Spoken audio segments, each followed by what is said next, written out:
నమస్కారం ఘంటారావానికి స్వాగతం. ముందుగా ప్రధాన అంశాలు. తల్లికి వందనంపై దుష్ప్రచారం నమ్మొద్దన్న విద్యాశాఖ.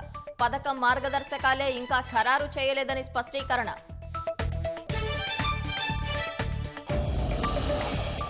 కస్టడీలో చిత్రహింసలు పెడుతూ హత్యాయత్నం చేశారు. నిందితులకు శిక్ష పడే వరకు వదిలిపెట్టబోనన్న రఘురామ.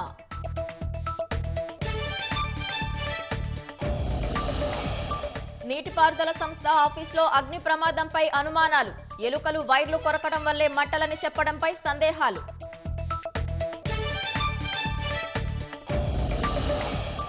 జూన్ 25ను రాజ్యాంగ హత్యా దినంగా ప్రకటించిన కేంద్రం. ఇందిరా హయాం నాటి ఎమర్జెన్సీని వ్యతిరేకిస్తూ నిర్ణయం.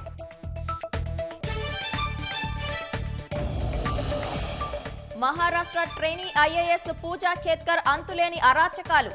నకిలీ పత్రాలు సమర్పించినట్లు తేలితే ఉద్యోగం నుంచి బర్తరఫ్.